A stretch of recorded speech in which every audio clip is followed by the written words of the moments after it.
tired of me yet? At least you're honest. Not yet. Good answer. Yeah, exactly. Good afternoon. What's keeping Nelson Aguilar out right now? Great question. No.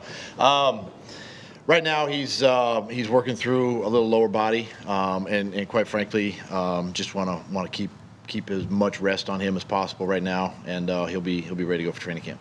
Doug, how good was to see Matt Collins out there getting some work finally? Yeah, I mean it's exciting, and all along he's done a great job this whole offseason with with the progress he's made, and it's exciting to see him moving around and doing some really good things. So again, optimistic about his future. Yesterday we saw so long. Why has that rehab been such a lengthy process? I've never had that injury. I don't know much about it. And listen, everybody heals differently, honestly. My issue with my Achilles is different than Brandon Brooks. So, everybody heals a little bit differently, and timetables are obviously different. Yesterday we saw Jason Peters talking to Andre Dillard between plays during the practice. Is that something you guys ask him to do, or is that all on his own? I encourage the veteran players at any stage, off-season, training camp, regular season, to, when they're not in, to kind of pour themselves into the young guys, especially when we get into training camp. But this is a good time to see, for Dillard's standpoint, to watch Jason operate and move and really get a great picture of what it's like to be a left tackle in this league. And then when we get into training camp and start playing games, Jason, again, will be there to help coach him and really be another set of eyes on the sideline for Stout and Roy to really help Dillard's growth. We saw Ronald Darby do individual work yesterday. How has he attacked his rehab throughout the offseason? Yeah, I mean, great. As I mentioned, every injury is different, and everybody heals differently, and timetables of each player. But he's done a magnificent job, this offseason, staying here, working through his issues. It's exciting to starting to see these guys creep back onto the field and start doing some work. Doug, a lot of the guys have talked about the energy out there, and some of the guys have mentioned chips on their shoulders. Do you see a difference in them, and does the way last year ended in the Are they specific about the chip on their shoulder? A couple guys have. As in, we got knocked out last year, and we want to get back to that Super Bowl. Are you noticing any of that? Yeah, and things I kind of mentioned, I think the other day, that these guys, they were disappointed in how our season ended. I thought that, and they felt like we were really kind of catching our stride again, late in the year. Disappointed on how we finished our season so close to, potentially moving on and being in the NFC Championship game. But, it's unfortunate we lost that game. And I think, guys, it resonates with players, and it was kind of my message at the end of the season, when we were sat here in January, was we got to remember these moments, remember these times, because that's what's going to make us stronger in the future. And I've seen that sort of excitement and that chip, so to speak, on the guy's shoulder, and they're working hard, and they're all building towards the regular season. Now, it's a long season. We understand that, and one game at a time mentality, but there is a little different vibe with the guys, this offseason that's been very positive. Doug, Malcolm Jenkins confirmed that he wants to have his contract reworked, and that was part of the reason why he wasn't here during OTAs. Do you expect that to have any carryover into how he performs, how he carries himself around here? I don't think so. Malcolm's a pro, and obviously this is not my area with contracts, but I have no issues with Malcolm from the standpoint of being a leader on this football team and being here, and it shows by his being here this week.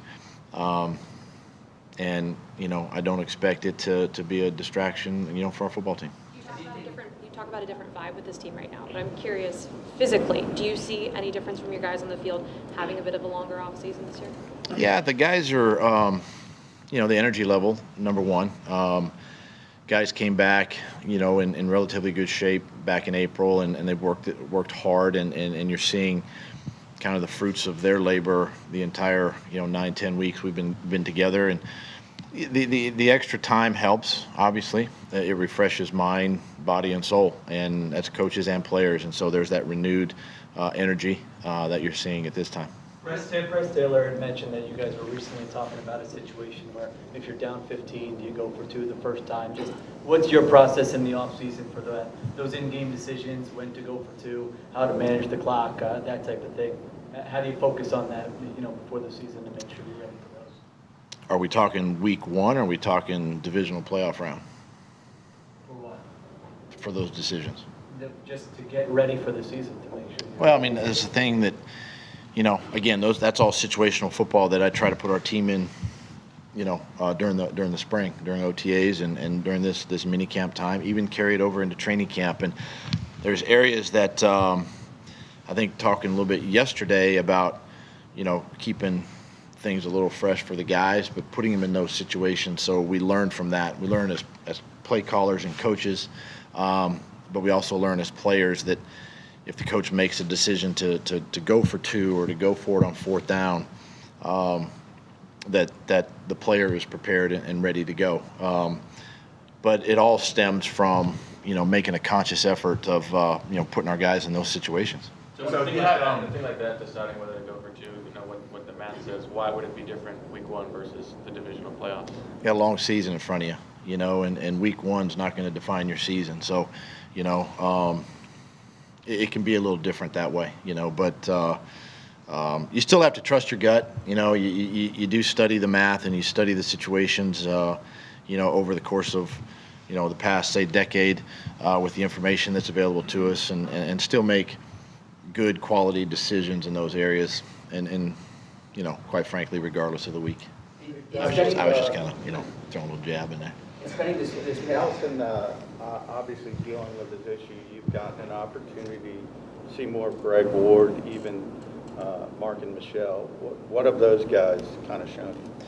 Well, first with Greg, he's been here, so he understands our offense, and he played a little bit in the AAF this spring, and really came came onto our team and into this spring really eager and ready to go. He's a little bigger, he's a little stronger. He's a better route runner, having some experience playing, and he's doing a nice job for us. And then Markin, another young, explosive player that didn't really know a whole lot about, and started getting him in the mix and working him. Those 2 guys kind of in that slot, in Nelly's spot right now, and they both have flashed and done a really good job. And it's part of that competition and the depth that we talk about a lot around here, and it's going to be an interesting camp with some of those decisions that are going to have to be made at the end. So without knowing who obviously who's going to be on the final roster, having guys like Greg and Braxton Miller who've been quarterbacks obviously can throw the ball. You've had guys like that before. How much do you like having guys who can throw the ball, who are who have that experience if you want to dial something up? Yeah, I think it's you look at all your guys. We find out that Nelly can throw and Deshaun can throw a little bit, and some of these guys, you can use them in unique situations. And again, this is the springtime. This is where we get a chance to experiment and sort of dabble in some of these gadget plays and find out who can do that kind of stuff. And it does help to have that QB background, obviously. And then if you ever get to the regular season and they're on your roster and they're active, you always have that emergency QB situation if you need it. Speaking of the gadget plays, I remember last year, the last day of minicamp, you guys worked in the play you ran against the Falcons, kind of the Philly special look play. How much of those things now are new plays that you're installing at minicamp? It's not a ton, it's just a handful of plays. We go back and sort of recycle the ones that we've used before, put a new wrinkle on them, try to disguise them a little bit. And the more time on task and the more preparation you have in these plays, it's easier to obviously dial them up in a game or have them available in a game plan.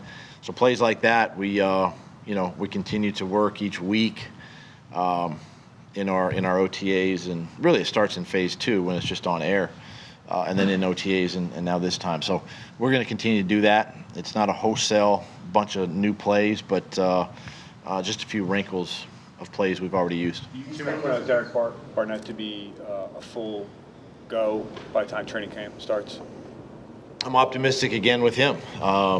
You know, I'm not going to put him in a box or put a timetable on him, and I'm going to make sure he's 100% before we put him out there. In spending this past month with Clayton Thorson, what have you learned about him that you couldn't tell in film? And as a rookie quarterback, are you taking any special interest in him because of the position? Yeah, you know, a couple things. I mean, obviously a very, very bright, smart quarterback.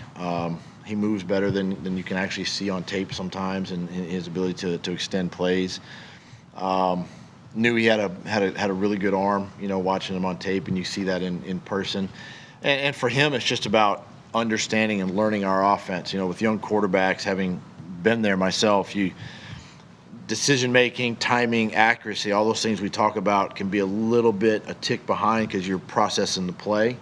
But he's really catching up really fast, and has done a really nice job. He's been very consistent. Still a long way to go, but he's done a nice job, and really looking forward to that next phase now once we get into camp. All right, guys. Thank you. See you tomorrow.